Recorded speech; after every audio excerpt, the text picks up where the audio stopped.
네, 강펀치 강용석 변호사 모시겠습니다. 어서 오세요. 네, 안녕하세요. 네, 그 강용석 버스가 사람들한테 막 회자되던데. 오뎅차요? 네. 좀 가까이 좀 대주세요. 네. 네. 이거 당겨주시면 돼요. 이 오뎅 하시는 분이 예. 굉장히 저렴하게 해주셔가지고 예. 저희가 많은 돈 안 들이고도 굉장히 많은 양을 커피하고 해가지고 네. 준비를 했는데 워낙 거기 현장에 많은 분이 계셔서 네. 저는 좀 남지 않나 했더니 하나도 안 남고 뭐 전부 다. 네. 저도 그거 얻어먹었어요. 네. 제가 인사하고 다니는데 줄 서 있던 분 한 분이 박사님도 드시고 가세요 하면서 굳이 그분 자기 앞자리로 저를 끌어 넣으시는 바람에 예, 죄송합니다. 제가 새치기를 해서. 심지어는 배우 그 곽도원이라고 거기는 그 좌파로 알려져 있는데 그 사람도 와서 먹고 갔다는 얘기도 있어요. 그래요? 어묵이 굉장히 맛있었던 모양이네. 우리 누구나 다 알만한 연예인들과 홍수환 챔피언, 네. 뭐 유퉁 씨, 네. 뭐 이런 분들이 연일 연단에 오르고 네. 뭐 그렇게 맹렬하게 활동을 하시더라고요. 네. 그래요.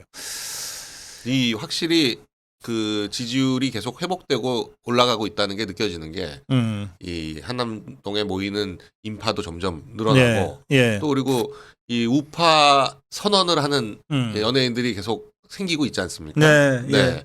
우파 선언을 해도 일상에 불편이 없다. 예. 네. 근데 이제 좌파는 요즘 전혀 아예 입도 뻥끗 안 하잖아요. 심지어는 이승환조차도 자긴 반미한 적 없다고. 이건 한번 기사 찾아서 띄워줘보세요. 맞아요. 네, 이승환이 네, 봤어요. 그 대표적인 그 좌파인데 한 20여 년간 늘 그 김어준, 주진우한테 벤츠 사줬다고 하는 게 이승환이잖아요. 그래요? 네, 그리고 같이 일본 여행 다니고 이게 이승환인데 그 이승환조차도 자기는 반미한 적 없다고. 네. 혹시 미국 못 갈까봐 쫄아가지고 지금 그러고 있는데 늦었습니다 이미. 여기 댓글창에는 누구 붕어빵 차도 좀 한 대 해주세요. 그것도 한번 섭외를 해봐야 되겠네. 네. 예, 붕어빵 좋죠. 근데 이제 붕어빵은 현장에서 만들어야 되는데 예. 시간이 장시간에 걸쳐서 하면 네. 그래요. 근데 이제 제가 현장을 이제 매일 취재를 하고 오면서 느끼는 게 이게 네. 있어요. 그러니까 제가 이제 좌파들도 좀 알잖아요. 네. 지금 좌파들의 심정은 이래요. 어떻게든 탄핵을 시키자. 네. 그런데 체포하면 좋은데 네. 뭐 체포 못해도 뭐 네. 탄핵만 하면 되지. 그렇죠. 그러니까 절박함이 좀 떨어져요. 네. 절박함이 떨어집니다. 그리고 그 좌파 집회는 대부분 다 동원된 자들 있잖아요. 네. 그럼 딱 보면 알잖아요. 네. 유니폼 입고 와가지고 좋은 밥 먹어가면서 출퇴근하듯이 하거든요. 네. 또 출석 체크도 한다는 얘기도 있어요. 반면에 돈 우리 주려면 출석 체크를 해야죠. 그러니까 예. 근데 이제 우리 자유파는 정말 절박하고 처절하게 싸우거든요. 네. 그러니까 이제 정말 절박하게 목숨 걸고 싸우는 사람들과 네. 뭐 이기면 좋지만 뭐 아니라도 뭐 헌재가 있으니까 이건 싸우면 안 되는 거 아니에요? 네. 그러니까 이제 숫자가 확실히 줄어들었고 네네. 이게 동원됐다는 게 느껴지는 게 네. 중국 대사관에서 이제 공식적인 입장이 그 중국인들 그 정치 활동이나 정치 집회에 참여하지 마라 이런 입장이 나왔거든요. 나왔어요. 네. 기사로도 많이 나왔고 이 우리도 왜 외국 가면 그 현지 대사관에서 문자 보내잖아요. 그런 것처럼 중국도 이제 중국인들한테 다 문자를 보내는 모양이더라고요. 그래서 그 입장이 나오자마자 몇 시간 내에 그 현장에서 민노총 집회를 하고 있는 중에 한 3분의 1이 줄어버렸어요. 그러니까 그냥 이 사람이 늘어나고 줄어들고를 30분 단위로 체크할 수 있는 게 경찰들이 숫자 봐가면서 이 차벽 그 벽이 있잖아요. 벽을 늘렸다 줄였다 하거든요. 도로를 다 막았다가 이제 민노총이 하도 그러니까 저들 전체를 다 막았다가 한 3분의 1로 차선을 확 줄여가지고 했는데도 사람들이 섬겨요.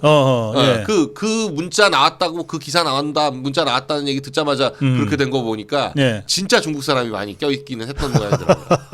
뭐 저는 그 자리에서 확인을 했는데 여러 사람 확인했는데 중국 사람처럼 보여가지고 중국말 걸어보면 중국말에 대답하는 거 들어보면 발음이 완전히 그냥 전혀 달라요. 그리고 이게 중국어를 하다가 한국말을 하면 한국말 말투가 이상해집니다. 그렇지. 네, 한국말을 쭉 할 때는 그냥 애매한데 중국말 시켜보면 그건 이제 성조가 있잖아요. 맞아. 네, 이얼산스만 해도 성조가 완전히 있거든요. 그거 하다가 이얼산스가 뭐요? 이렇게 나오더라고요.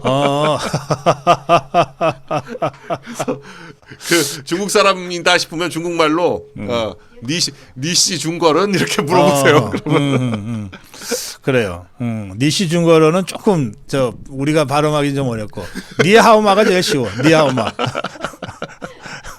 안녕하세요. 니하오마. 아마 무심결에 중국어로 답할걸요? 네. 그러니까 우리도 왜 한국말로 물어보면 한국말로 대답하는 것처럼 네. 그렇게 중국말로 대답을 하더라고요, 중국 사람들.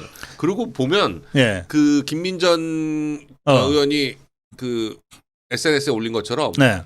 칭화대학교 무슨 과잠이라 그러더라고요. 그런 걸 입고 있는 사람도 있고 머리에 머리띠를 이렇게 뭐 이상한 한자 네자로 써 있는 걸 글씨가 써 있는 걸 묶고 있는 초록색 글씨 묶고 있는 사람도 있고 그 뭐 중국 우유팩 들고 있었던 건 처음에 유명했잖아요. 근데 지금 한남동 관저 앞에서도 그런 이상한 행태를 보이는 사람들이 꽤 많았다. 근데 지금 그 사람들 싹 없어지고 그리고 CIA 신고한다 이거 이후로 연예인뿐만 아니라 멀쩡한 20, 30대는 눈에 띄질 않습니다. 가서 보면 해외여행에 결격 사유 있을 것 같은 사람들만 잔뜩 모여 있어요. 그렇지. 그러니까 사실 그 취직할 때 멀쩡한 회사 조금이라도 멀쩡한 회사 취직할 때 보면 꼭 조건이 해외여행에 결격 사유 없는 분 이거잖아요. 그게 지금 그 해외여행에 만약 결격 사유가 있으면 출장을 못 보내니까 사실 뽑을 수가 없거든요. 그거 한마디에 완전히 그 20, 30대는 다 빠져나갔다.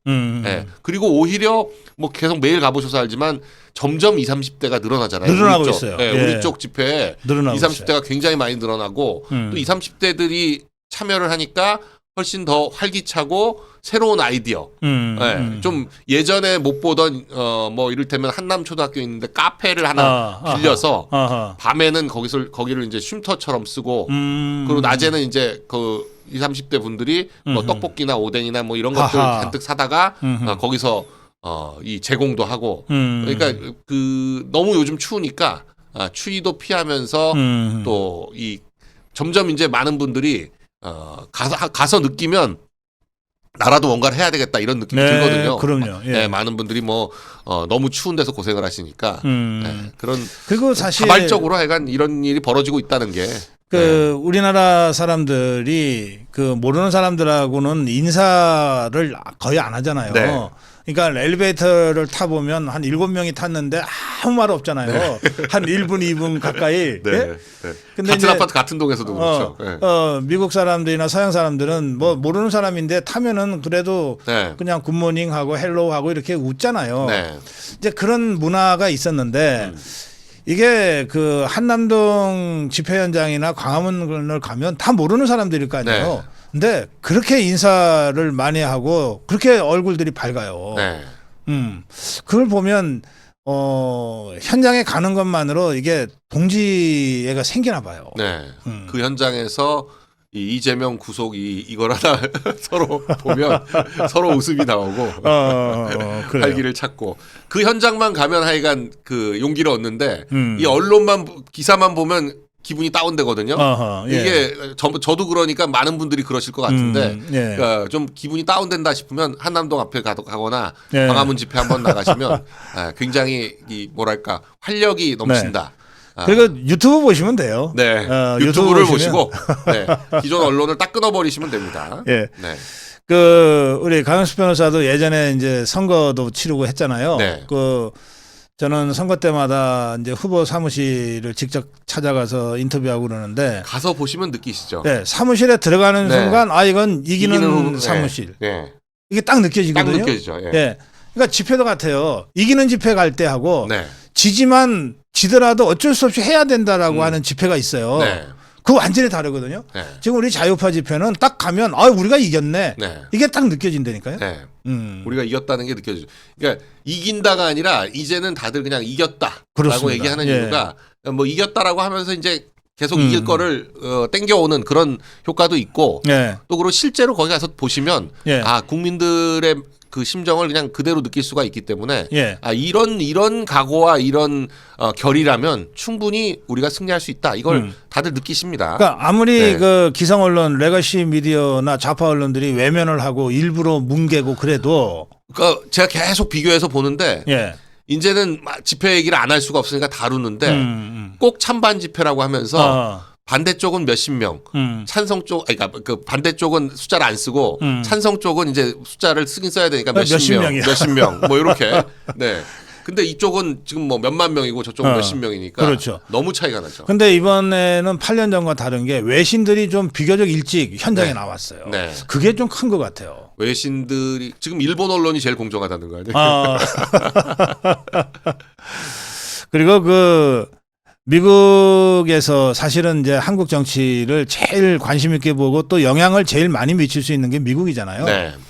이 영김 하원 의원의 그 더 힐이라는 네. 의회 전문 매체에 기고를 한 거예요. 네. 인터뷰 짧게 한 게 아니라 네. 이거 굉장히 좀 큰 사건이라고 보는데요. 영김 의원은 그 캘리포니아에서 공화당 의원이기 때문에 네, 그 다른 지역에서 공화당 의원하고 또 다릅니다. 아, 그렇구나. 네, 공화당 지역에서 공화당 의원하고 이 캘리포니아에서의 공화당 의원은 초접전 지역에서 네, 또 그러니까 초접전 지역이 아니에요. 캘리포니아는 전라도예요. 그러니까 민주당이 절대적으로 네, 우세한 민주당이 지역이야. 절대적으로 우세한데 거기서 그 당선. 그러니까 이를테면 그러니까 뭐 구로구나 그 노원구에서 국회의원 하고 있는 그런 거랑 비슷한 거거든요. 예.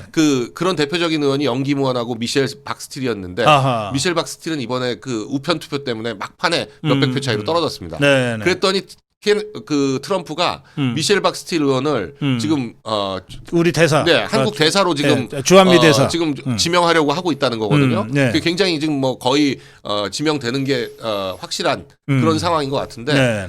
그 두 분이 트럼프 대통령의 대한 정책에 미치는 영향이 웬만한 그 한국 사람 중에서 그 정도 영향을 미칠 수 있는 사람이 없다. 없죠. 없다라는 예. 평가가 지배적이거든요. 네. 그런데 이 영김 의원의 발언은 굉장히 의미심장한 게 지금 이 탄핵을 주도하는 세력들이 한미일 동맹을 약화시키거나 약화시키려는 세력이다. 그러니까 친중 친북 세력이다. 네, 친중 친북 세력이다라고 딱 표현하진 그렇게. 않았지만 그렇게 한미일 그 동맹을 약화시키려는 세력이다. 이렇게 얘기했다는 건 친중 그러니까. 친북 세력으로 보고 있다는 거죠. 예. 그럴 때 과연 미국이 아무것도 안 할 거냐? 예. 근데 사실 우리가 이제 선진국 반열에 올라서면서 미국의 영향력을 과소평가하는 경향이 있는데, 네. 아이고, 그 안 그렇죠. 트리도 총리 날아가는 거 보십시오. 10년, 그러니까. 10년 집권을 한 트리도 총리가 관세 25%에 한 방에 날아가 버리잖아요. 트럼프 말 한마디에 날아간 네, 말 한마디에 날아간 겁니다. 그 뭐 말 안 하고까지 직접 쫓아가서 그렇게 아양을 떨었는데도 불구하고 네, 예. 눈도 끔쩍 안 해요. 그러고 나서는 날아가고 나니까 캐나다 쉬운 한 번째 주로 받겠다고 그렇게 얘기할 정도로 트럼프는 그러니까 기존의 미국 대통령들, 민주당 대통령들하고는 결을 달리한다. 그 사람들은 이제 속으로는 어땠거나 겉으로는 말로는 그럴듯하게 하잖아요. 바이든도 그렇고 오바마도 그렇고 네, 외교적으로 클린턴도 그렇고 그런 그 겉과 속이 다른 사람들인데 클린턴은 겉과 속이 사실상 같은 거죠. 속에 있는 생각을 그냥 밖에 다 얘기해 버리잖아요. 예. 1월 20일 취임하자마자 20개 혁명적인 조치를 취하겠다 이러고 있는데 제가 볼 때 그 20개 혁명적인 조치 끝에 그냥 조그맣게 하나라도 이재명을 대북제재 명단에 올리겠다. 그냥 그거 한마디면 예. 그럼 그냥 끝나는 거지. 그럼 예. 끝나는 거죠. 뭐. 끝나는 거지. 예. 대북제재 명단에 오른다는 건 국내에서 금융거래를 못 한다는 얘기거든요. 그러니까 뭐 외국 못 나가는 건 물론이고 예. 미국과 동맹관계에 있는 나라에는 갔다가는 그냥 무조건 체포되니까 못 나가는 거고 금융거래를 못 해요. 예. 국내 은행이 만일에 그 대북제재 명단에 오른 사람과 금융거래를 했다? 그럼 세컨더리 보이콧으로 은행이 그 은행이 달러 결제망에서 빠져버리게 되기 때문에 아무것도 못 합니다. 근데 대북제재 명단이라는 게 지금 올라와 있는 사람들을 보면 되게 별거 아닌 걸로도 다들 대북제재 명단에 오르거든요. 네. 이렇게 이재명처럼 북한에 직접 북한 노동당에다가 직접 800만 불을 보냈다? 이렇게 센 혐의 받고 있는 사람이 없어요. 아하. 예. 네, 작년에 20명 기소됐다는 사람들 혐의를 봐도 VOA 방송을 보시면 아주 자세한 내용이 나오는데 제가 뭐 이건 뭐 어디서 들은 얘기가 아니라 그냥 VOA 방송을 한번 본 거예요. 최근 거 두 편을 보니까 그 내용이 다 나오는데 그러니까. 그런 예. 혐의들 보면 그렇게 대단치 않거든요. 근데도 미국이 잡아다가 뉴욕주 법원이나 미국에 있는 법원에서 직접 재판을 해요. 그래서 진강하라는 호주에 있던 한국말을 쓰는 사람이라고 하니까 네. 뭐 한국인인지 북한인인지는 모르겠지만 북한의 담배 수출을 지원했다. 뭐 이런 혐의로 인해 가지고 뉴욕 호주에서 체포돼서 미국으로 송환해 가지고 뉴욕주 법원에서 70년형을 선고받았어요. 네. 근데 지금 뭐 미국에서 이런 대북 제재 쪽에 능한 사람들 얘기에 의하면 전문가들 얘기에 의하면 이재명의 혐의 정도는 그 대북 제재 혐의 중에서 제일 센 게 벌크 캐시 제공이거든요. 그러니까 캐시를 그냥 제공하는 게 제일 센 혐의인데 800만 불 정도를 제공하면 최소 150년형에서 200년형까지 선고받을 수 있다. 뭐 이런 얘기까지 하니까. 물론 이재명이가 직접 갖다 준 건 아니고 쌍방울 통해서 줬지만 하여간 지금 검찰의 기소는 내용은 건데, 미국 이재명이 줬다라고 하는 거니까. 그렇습니다. 예, 그렇습니다. 그 뭐 김성태가 뭐 제정신이 아니면 몰라도 다 뭐가 있으니까 이재명이 시키는 대로 했겠죠. 네. 지금 기소장과 그 선고 내용은 그것이니까. 그대로. 그러니까 그 VOA 방송에 보면 이화영이 7년 8월을 선고받았다는 내용이 나오면서 이재명하고 사진 두 개를 같이 해놨어요. 아하, 예, 그래요. 자, 이 미국이 그래서 트럼프 대통령이 막상 취임을 하면 이건 완전히 국면이 달라질 거다 이제 이런 생각들을 다들 전문가들은 하고 있는 것 같습니다. 자, 그건 그렇고요. 지금 전체적으로 이게 국면이 그 한 달 전하고 완전히 달라졌는데 그것을 상징적으로 보여주는 게 대통령 지지율 조사 아닐까요? 그러니까 지금 그 지지율 지금 민주당이 제일 그 민감하게 반응하고 있는 게 그 지지율 조사에 대해서 고발하겠다. 아니 그렇게 따지면 김어준은 100번도 더 고발당해야죠. 그 꽂힌가 하는 여론조사 그 문항은 진짜 말도 안 되거든요. 저희 그 PD들도 그 전화를 한번 받아봤다는데 듣고 있을 수가 없다는 거예요. 내용이 너무 말이 안 돼서 완전히 그냥 이 답을 끌어내기 위해서 한 대여섯 가지 질문을 꼬고 꼬아가지고 나중에 결국 그 앞에 건 필요 없고 결국 끝에 그 말 듣기 위해서인데 그렇게 그냥 국민의힘이나 윤석열을 완전히 앞에 한 대여섯 문장으로 박살을 내놓고는 그 다음에 질문을 하니까 그 제대로 질문이 나오겠어요? 그 앞에 다 지지자들은 다 빠져나가 버리죠. 그런 그 설문으로 조사를 하는 식인데 지금 뭐 그렇다고 해가지고 뭐 민주당이 지금 이 공정 여론조사 연구소인가요? 어디 여론 평판연구소 거기서 했다는 조사에서 40%가 나오니까 지금 난리를 치고 있는데 근데 리얼미터 조사도 지금 국힘 지지율이 35%가 나오지 않습니까? 국힘 지지율이 35%가 나온다는 건 윤 대통령 지지율 40% 넘는다는 얘기예요. 그렇죠. 조사를 안 하는 것뿐이지 리얼미터가. 안 하는 건지 발표를 안 하는 건지 모르겠지만. 그래서 이 저 좌파들 하는 짓을 보면 말이에요. 왜 추미애가 이 우파 댓글러들 때려잡겠다고 하는 바람에 김경수 죽였잖아.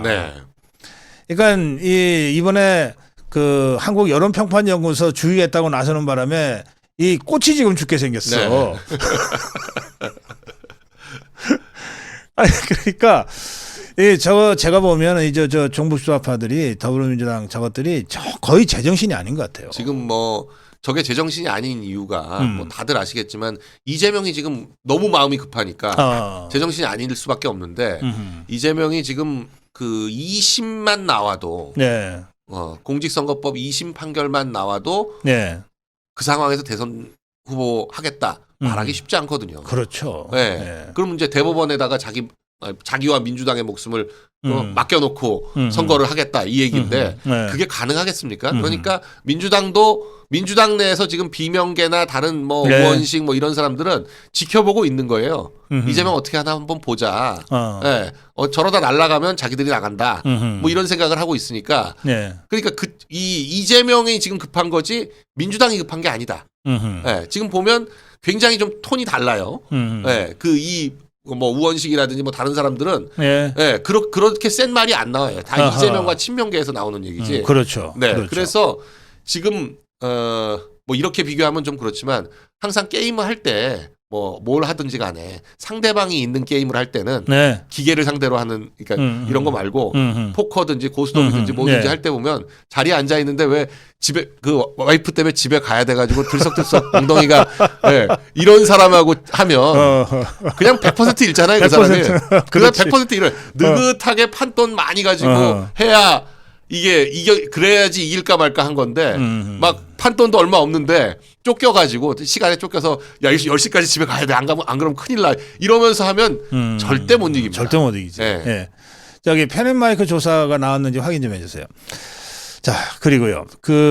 지금 저것들이 워낙 이제 막 쫓기다 보니까 이 내란죄를 빼겠다고 했어요. 그러니까 이게 제가 이 정치판을 오랫동안 들여다보면 예. 내가 잘해서보다 저쪽이 못해서 상황이 바뀌는 경우가 훨씬 많습니다. 그러니까요. 예. 네. 지금 민주당도 사실은 가만히 있었으면 이거 이재명 그냥 가는 건데 결정적인 패착인데 이거. 네. 이 계엄 때문에 지금 상황이 이렇게 됐다라고 생각하고 있잖아요. 근데 그 상황을 그렇게 만들어진 상황을 자기들이 똥볼을 차버린 거죠. 이거 그러니까 자기들은 무슨 뭐 형법이 어떻고 헌법이 어떻고 말도 안 되는 소리 하지만 네. 국민들이 볼 때는 내란에서 내란 빼면 뭐가 남냐. 네. 죄만 남았죠. 죄 그러면 이 죄명이지. 네. 아니 헌법 위반죄라는 죄가 있어요?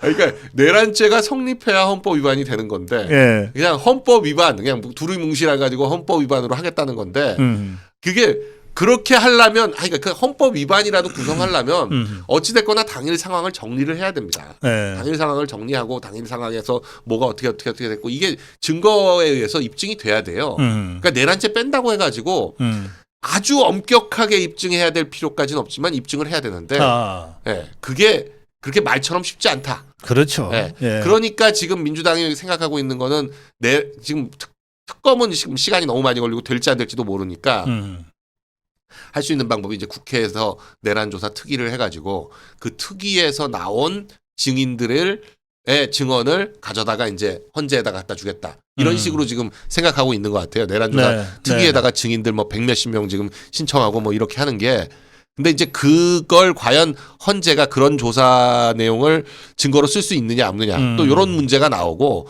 일단 하여간 증거 재판이 되기 시작하면 재판 늘어집니다. 네. 헌재도 형사소송에 준해서 지금 심리해야 되는 거예요. 네, 그렇습니다. 그러면 누가 바깥에서 뭐 무슨 증언을 뭐 받았니 어쩌니 백날 해봤자 법정에서 부동의하면 그렇죠. 그 사람 불러야 되는 거죠. 그러니까. 네. 네. 그러니까 지금 그 헌재가 사실은 그 소추 사건이나 수사 사건이나 재판 중인 사건에 대해서는 기록 송부를 할 수가 없도록 돼 있는데 네.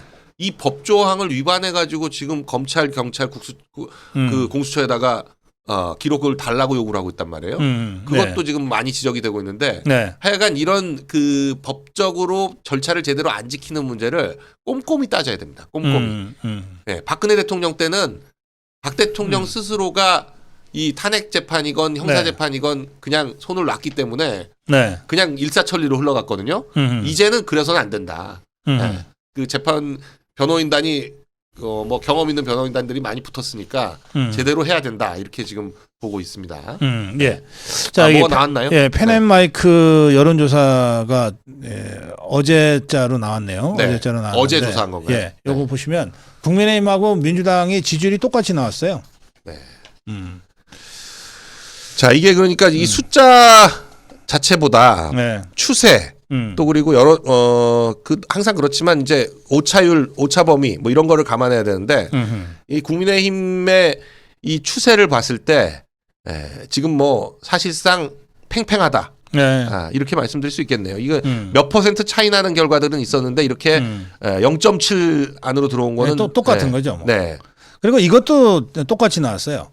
이게 영장을 이제 서울중앙지법에 신청했어야 되는데 서울지법에 신청을 한 거 아니에요? 편법으로 판사 쇼핑해서 이게 원래대로 서울중앙지법에 신청했어야 된다는 응답과 아니 서부지법에 해도 돼가 또 똑같이 나왔네. 네, 이것도 중요한 내용인데 결국 이제 지금 이제 대통령의 지지율로 놓고 보면 지금 40%다라고 하면 지지하지 않는 사람이 60%잖아요. 그 이 60%에 대해서 지금 계속 그 어떤 식으로 조사하냐면 저쪽에서는 내란죄라고 생각하냐 아니냐 뭐 이런 식의 조사라면 그렇죠. 한 60% 정도가 지금 내란죄다라고 지금 나오고 있는 건데 그런 조사를 하면요. 한 달 내내 내란 했으니까 내란죄라고 생각하고 있는 건데 그것도 이제 조사 방법에 따라 뭐 다르겠지만 당연히 다르죠. 제가 볼 때는 이제는 여론이 50대 50이다. 이렇게 생각하고 밀어붙여도 별로 괜찮을 것 같다. 국힘 의원들이 흔들릴 필요가 없다. 지금 대통령을 지키고 당을 지키는 방법은 지금처럼 강경하게 민주당한테 맞서야 된다. 이런 말씀을 드릴 수가 있겠습니다. 요런 상황이라면 근데 그냥 의원들이 제일 잘 알죠, 뭐. 그러니까 자신들의 정치적 입지에 대해서 늘 생각하는 사람들이기 때문에 이 여론 보고 아니 그 눈치 보던 뺀질이들이 40명이 관저 앞에 몰려간다는 건 그건 뭐 그 저기 이제 관저 앞에 한 44명인가 나왔다는데 네. 그 저는 궁금한 게 그럼 아직도 안 나오고 있는 사람이 64명이라는 뜻이잖아요. 네. 그 사람들은 무슨 생각일까요? 뭐 그 사람들은 일단 그 윤 대통령과의 관계 이런 것들을 좀 생각하는 거겠죠. 뭐 지금 보면 그 44명 중에 확실히 이제 뭐 요즘 지금 뭐 맹윤, 뭐 멀윤, 친윤, 찐윤 뭐 이렇게 해가지고 네, 이 관계도로에 따라서 쫙 또 구분하는 것도 나오더라고요. 네. 근데 확실히 윤 대통령한테 좀 은혜를 입었다고 생각하는 사람들은 거기 나갈 수밖에 없죠. 네. 네. 그런데 자기는 뭐 윤 대통령하고 상관없다. 안철수, 김재석, 뭐 조경태 이런 사람들이 제일 바깥에 있는 거고. 네. 그래요. 예. 자, 이 국회의원들이야 뭐 워낙 그 나름 정세 판단을 하고 움직이는 사람들이니까 뭐 지그들이 알아서 나오겠죠. 뭐 알아서 나오고 앞으로도 더 나올 거라고 저는 이제 생각합니다. 지금 이제 그 우리가 일주일간에 걸친 제1차 한남 대첩은 압도적으로 승리를 했어요. 그런데 어제 오후부터 이제 제2차 한남 대첩이 시작됐는데 지금 이 오동훈이를 불러다가 좌파 국회의원들이 뭐 가슴에 총 맞아라. 수사 지휘를 하고 있더라고요. 총 맞을 각오를 해라. 뭐 윤석열은 사형 당할 거다. 뭐 이런 온갖 정말 막말들을 쏟아내면서 오동훈이를 압박하고 있어요. 자, 그런 상황에서 지금 말씀하신 대로 전화기에 불이 날 정도로 공조본하고 뭐 통화를 했다. 뭐 이런 좌파 국회의원도 있어요. 이거 어떻게 봐야 돼요? 이게 지금 이 행태 하나하나가 국민들이 다 보고 계시겠지만 사실상 민주당의 수사지휘를 받는 때가 공수처다. 공수처장은 이름만 처장이지 사실은 공수처 차장이에요. 진짜 공수처장은 정청래예요. 지금 그 원래 검찰총장이 이런 개별 사건 같은 걸로는 그 국회에 안 나갑니다. 그럼 안 나가는 이유가 뭐냐면 이게 사건 수사할 때 수사와 관련한 내용을 공개할 수도 없고 그 수사와 관련해서 영향을 끼치면 안 되기 때문에 안 나간다 이런 명분으로 안 나가거든요. 검찰총장은 이런 거 할 때는. 근데 이 공수처장은 쪼로록 나와가지고 사건 진행 상황을 다 거기서 국회의원들한테 보고를 하고 있어요. 이거 다 피의사실 공표죄입니다. 이 진행 상황에 대해서 보고하고 하는 게 수사의 기본은 밀행성이거든요. 이게 그 공개하지 않는 걸 원칙으로 하는 게 수사인데 이 뭐 수사 자체를 전부 다 진행 상황 내용을 다 공개하고 있고 다 일일이 승인 받아가면서 하고 앉았는데 아니 총 맞을 각오하고 체포해라 이게 그 바로 윗사람도 그런 말 하기 쉽지 않아요. 바로 윗사람도. 근데 그걸 지금 국회의원들이 하고 앉았는데 참 이게 말도 안 되는 상황이 벌어지고 있는 거죠. 근데 뭐 그 이번에 이제 일주일인지 열흘인지 뭐 그 영장 기한을 늘려서 받았겠지만 한 번 더 하는 게 남은 겁니다. 한 번 더. 이게 두 번, 세 번은 불가능하고요. 그거 자체가 말이 안 되는 거고. 이 공수처장 자체도 이제 두 번째가 마지막이라고 생각하고 하겠다고 하는데 뭐 오늘 할지 내일 할지 뭐 모르겠지만 하겠죠. 하는데 공수처장 자체가 지금 굉장히 답답할 거예요. 무슨 방법이 있겠습니까? 자기들은 30명인데. 저는 16명인 줄 알았더니 공수처장, 차장까지 합쳐서 14명이더라고요, 검사가. 그리고 수사관도 원래는 80명이어야 되는데 지금 한 40명도 채 안 돼서 동원할 수 있는 인력이 검사랑 수사관 다 해봐야 30명인데 자기들은 30명밖에 안 되는데 그러니까 결국 경찰이 얼마나 협조해 주느냐에 따라 가지고 모든 게 달렸다. 이런 상황인데 저는 조선일보가 지금 눈치를 많이 보고 있다는 걸 오늘 이렇게 한번 훑어보니까 느끼는 건 우종수 국가수사본부장에 대해서 본인 스스로가 지금 검찰의 수사망에 올라 있는데 그 수사는 거부하면서 윤 대통령 체포에 가장 적극적이다. 라는 기사를 아주 크게 실었어요. 우종수를 때리더군요. 우종수를 세게 아주 굉장히 세게 때린 거거든요. 세게 때렸어요. 굉장히 세게 때렸어요. 본인이 수사망에 있다는 걸 지금 많은 분들이 기억을 못 하고 있었는데 근데 그걸 지금 딱 짚었어요. 국수본부장. 국수본부장 자체가 언제 체포돼도 사실 이상하지 않은 지금 상황인데 왜냐하면 핸드폰까지 압수됐거든요. 언제 체포돼도 이상하지 않은 상황인데 그러니까 오히려 대통령을 체포해서 자기가 살아나려고 하는 거 아니냐라는 얘기를 말만 안 썼지 사실상 제목으로 다 드러냈거든요. 그러니까 우종수 자체가 지금 그 어제도 이제 이철규 의원이 쫓아가서 우종수한테 뭐 훗날을 생각하라고 얘기를 했다는 건데 예, 우종수가 지금 가장 강경한 입장인 것 같은데 우종수나 오동훈이나 둘 다 지금 이 행태들이 전부 국민들이 기억하고 있어서 뭐 사후에 처벌받을 것이다. 저는 그렇게 확신을 합니다. 둘 다. 네. 뭐 헬기를 띄워야 된다. 뭐 그래서 헬기에서 래핑을 해서 뭐 줄 타고 내려와서 해야 된다. 그러니까 이게 이따 얘기까지도 그거는 있던데. 이제 이지은이라는 그 전직 총경이 하는 소리인데, 그러니까 이지은은 이제 그 경찰만 했지 군인을 안 해봐가지고 이 지역이 어떤 지역인지를 모르고 지금 헛소리를 하는 건데요. 이 관저 지역이라는 게 1급 군사보안시설이 시설 그렇죠. 전체가 거기 안에 대통령 관저만 있는 게 아니라 대법원장 관저, 국회의장 관저, 국방부 장관 관저, 한미연합사 부사령관 관저까지 있거든요. 근데 다른 관저는 그렇다고 치더라도 한미연합사 부사령관은 이제 그 포스타긴 하지만 한국군 포스타긴 하지만 한미연합사가 보호하는 곳이에요. 그래요. 그래서 지난번에 그 JTBC, MBC가 같이 헬기 띄웠을 때 그 헬기 때문에 평택에서 블랙호크가 떴습니다. 블랙호크가 떠가지고 연합사까지 왔어요. 그 용산까지. 그거는 뭐 궤적이 나와 있기 때문에 다 확인이 되는 건데 경찰 헬기를 띄운다? 블랙호크 뜹니다. 블랙호크 떠요. 그 떠서 뭐 이렇게 뭐 이상한 짓 한다거나 거기서 뭐 이렇게 뭐 레펠로 뭘 내려? 그랬다가는 블랙호크한테 격추당해요.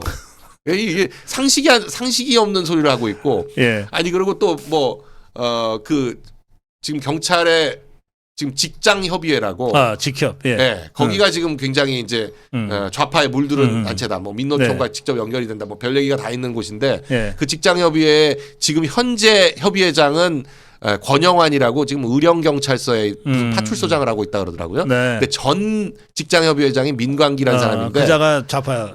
그 둘 다 좌파입니다. 둘 다 좌파인데 민광기가 완전히 무슨 방송 나와가지고 뭐 3박 4일 체포할 각오로 한 명씩 체포하면 된다 이런 말도 안 되는 소리를 하는데 그것도 말도 안 되는 거예요. 그건 압도적으로 숫자가 많아야지 가능한 건데 지금 이 경찰이 제일 큰 문제가 뭐냐면 경호처가 동원할 수 있는 숫자가 정확하게 몇 명인지를 자기들도 몰라요.